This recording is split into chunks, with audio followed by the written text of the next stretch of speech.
ছোৱালীজনী উদ্ধাৰ হ'ব লাগে আমিনুলে মানে কঠোৰতকৈ কঠোৰ শাস্তি পাব লাগে যাতে দ্বিতীয়টা আমিনুলে কোনে জানে হেতু আমিনুলৰ এই যিজনী ছোৱালী পলুৱাই নিছে এজনী আমিনুলৰ 1 নম্বৰ ঘৈণীয়েক হ'ব নে 10 নম্বৰ ঘৈণীয়েক হ'ব বা 5 নম্বৰ ঘৈণীয়েক হ'ব সেই ছোৱালীজনী কোনে জানে যে মেৰে আব্দুল এছা নেহি হে বুলি কৈ পেলাই তাইও যদি কোনোবা দিন ফ্ৰিজত কটা টুকুৰা মাংস হলে এই কথাবিলাকটো ঘটি আছে ন এইবোৰটো আজি সাজি কোৱা কথা নহয় হলে মিয়ালেন দাবী কৰা মিয়ায়ে এতিয়া বিএলটি টি ফ্যাক্টৰীত সোমাই আমাৰ এজনী হিন্দু ছোৱালী লৈ গ'ল আৰু হিন্দু ছোৱালী এজনী লৈ গ'ল মানে এটা জেনেৰেশ্যন লৈ গ'ল সি আমিনুলে এটা জেনেৰেশ্যন লৈ গ'ল আটাইতকৈ ডাঙৰ কথা সেইটোৱে আৰু সচেতন যুৱ মঞ্চৰ ফালৰ পৰা আমি এটা কথা বাৰে বাৰে অসমৰ ৰাইজক আহ্বান কৰিছো খিলঞ্জীয়া ৰাইজক আহ্বান কৰিছো যে অৰ্থনৈতিকভাৱে মিয়াক বৰ্জন কৰিব লাগে আৰু এই অৰ্থনৈতিক বৰ্জন নকৰাৰ বাবে বিএলটি টি ফ্যাক্টৰীতে হিন্দু ছোৱালীজনীক বৰষা মুণ্ডা নামৰ ছোৱালীজনীক আমাৰ ইয়াৰ পৰা পলুৱাই লৈ যোৱা হ'ল গতিকে ই অতি দুৰ্ভাগ্যজনক আৰু এইটো ঘটনা অকল বিএলটি টি ফ্যাক্টৰীত হৈছে এনে নহয় বিভিন্ন অঞ্চলত আমাৰ আশে-পাশে থকা অঞ্চলবিলাকত অকল 10-20 টকা প্ৰফিটৰ কাৰণে মালিক পক্ষই ইয়াত মিয়া কৰ্মচাৰী ৰাখে মিয়া টেকনিচিয়ান ৰাখে পোহৰলৈ অহা নাই গতিকে আমাৰ লগত এতিয়া লিষ্ট আছে সচেতন যুৱ মঞ্চৰ লগত লিষ্ট আছে আৰু লিষ্ট ৱাইজ আমি এই কামখিনি কৰিম ইয়াত দেৰগাঁও অঞ্চলৰ কেইবাজনো অনাঅসমীয়া ব্যৱসায়ীয়ে মিয়া ৰাখি পেলাই ইয়াত তেওঁলোকৰ ফ্যাক্টৰী বনাইছে স্কুলত মিয়া ৰাখি পেলাই তেওঁলোকে কাম কৰাইছে গোটেই কথাবিলাক লাহে লাহে পোহৰলৈ আহিছে আৰু ইয়াৰ তদন্ত হ'ব ইয়াৰ ওপৰত আমি কাম কৰিম আৰু তেতিয়া কিন্তু ৰাইজে বেয়া পালে নহ'ব তেতিয়া মিডিয়াৰ আগত যেতিয়া এজন বেপাৰী ব্যৱসায়ী প্ৰতিষ্ঠিত ব্যৱসায়ী এজনৰ যেতিয়া মুখখন ওলাব মিয়া ৰখাৰ বাবে কাৰণ এই কাৰণে যে মিয়ালেণ্ড দাবী কৰিবলৈ তহঁতি কোন মিয়ালেণ্ড দাবী কৰিবি এই অসমত থাকি আৰু তাৰপিছত ইয়াৰ পৰা হিন্দু ছোৱালী বোৱাৰী পলুৱাই নিবি তেতিয়াহ'লে সেই হিন্দু ছোৱালী আজি যে ইয়াৰ পৰা যিজনী হিন্দু ছোৱালীৰ পলুৱাই লৈ গ'ল তাৰ দায়িত্ব ইয়াৰ মেনেজাৰে ইয়াৰ মালিকে ল'ব নাই ঠিক সেইধৰণে যদি এজনী হিন্দু ছোৱালী বা বোৱাৰী পলুৱাই লৈ যায় তেতিয়াহ'লে কোনোবা এজন দেৰগাঁও প্ৰতিষ্ঠিত ব্যৱসায়ীয়ে তাৰ দায়িত্ব ল'বনে নাই এই বিষয়সমূহ আহি পৰিছে আৰু যদি ল'ব পাৰে যে তেওঁলোকে যদি লিখি দিয়ে যে আমি কোনোবা এজনী ছোৱালী ইয়াৰ পৰা যদি পলুৱাই লৈ যায় আমি দায়িত্ব ল'ম তেতিয়াহ'লেহে তেওঁলোকক গ্ৰীণ ছিগনেল দিব লাগে আৰু নহ'লে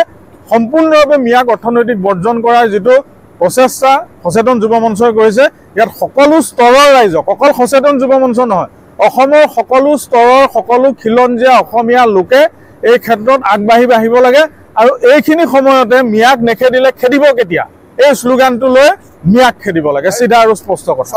মিয়া য'তে থাকে মিয়া যি জেগালৈকে যায় সেই জেগাতে এটা অপৰাধ সংঘটিত হয় আৰু আজি আমাৰ এই চাহ জনগোষ্ঠীৰ যিগৰাকী ছোৱালী ইয়াৰ পৰা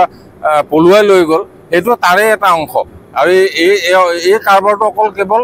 আজি এই বিএলটি টি ফ্যাক্টৰীটো যে হৈছে সেইটো নহয় য'তে তেওঁলোকে কাম কৰিবলৈ যায় তাতে কিবা নহয় কিবা এটা অপৰাধ সংঘটিত কৰে আৰু সেইকাৰণে আমি কৈছোঁ যে গোলাঘাট জিলাখন মিয়ামুক্ত হ'ব লাগে আমাৰ স্থানীয় যথেষ্ট মানুহৰ পটেঞ্চিয়েল আছে সেইটো আমাৰ চাহ জনগোষ্ঠীৰ মানুহখিনি আছে আমাৰ মিচিং ভাই ভনী আছে আমাৰ থলুৱা যিখিনি মানুহ আছে আৰু বাৰে বাৰে তেওঁলোকে এটা কথা কৈছে যে মুছলমান শব্দটো কৈছে মিয়া শব্দটো তেওঁলোকে কাটি দিবৰ কাৰণে চেষ্টা কৰিছে আমি কৈছোঁ যে আমাৰ যিখিনি দেখি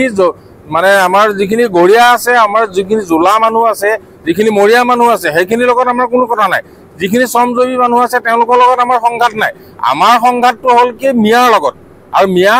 মিয়াই আজি উৰিয়াম ঘাটত উচ্ছেদ কৰাৰ কাৰণে মিয়ালেণ্ড দাবী কৰিব পাৰে আৰু সেই মিয়াক আমি গোলাঘাটৰ নিচিনা জেগাত আমি মানে আদৰি ল'ম এই কথাটো কেতিয়াও গ্ৰহণযোগ্য হ'ব নোৱাৰে আৰু এই অপৰাধ মুক্ত কৰিবৰ কাৰণে আচলতে গোলাঘাটখন মিয়ামুক্ত হ'ব লাগে উদ্ধাৰ কৰিব লাগে ইতিমধ্যে আমি আৰক্ষী প্ৰশাসনৰ লগতো কথা পাতিছোঁ বিএলটি কৰ্তৃপক্ষৰ লগতো কথা পাতিছোঁ আমি আশা কৰিছোঁ যে কাইলৈ পৰহিলৈৰ ভিতৰতে ছোৱালীজনী উদ্ধাৰ হ'ব হয় এই অকল এইটো মানে এই বিএলটি টি ফ্যাক্টৰীৰ কাৰণে নহয় প্ৰতিটো ডেম প্ৰতিটো টি ফ্যাক্টৰী প্ৰতিটো তেনেকুৱা ইণ্ডাষ্ট্ৰিয়েল এৰিয়াত য'ত মিয়া আহি পেলাই সংস্থাপিত হৈছে আমি প্ৰতিটো প্ৰতিষ্ঠানলৈকে আমাৰ এইটো সকিয়নি যে আমি নোযোৱাৰ আগতে এইটো আমি এটা আহ্বান কৰিছোঁ কাৰণ আমি গ'লে কাৰণ সচৰাচৰ দেখা যায় যে মানুহ মিয়া আহে আৰু অলপ আগতে আমি যাওঁতে তেওঁ কৈছে যে মই মিয়া নহয় মৈমনচিঙীয়া আৰু মিয়াৰ মাজত কি ডিফাৰেঞ্চ আছে মানে এই কথাটো লৈ পেলাই তেওঁলোকে কৈছে কিন্তু মালিকবিলাক সদায় হিন্দু দেখা যায় সেইটো কাৰণে আমি হিন্দু যিখিনি আমাৰ মালিক কৰ্তৃপক্ষ আছে তেওঁলোকৰ প্ৰতি আমাৰ আহ্বান কাৰণ আমি গ'লে মিডিয়াও যায় বা আমাৰো ভিডিঅ' ফুটেজ থাকে তেওঁলোক বদনাম হয় সেইটো কাৰণে বদনাম নোহোৱাৰ আগতে তেওঁলোকে যেন এই মিয়া ইয়াৰ পৰা আঁতৰাই পেলাই গোলাঘাটখন মিয়ামুক্ত কৰে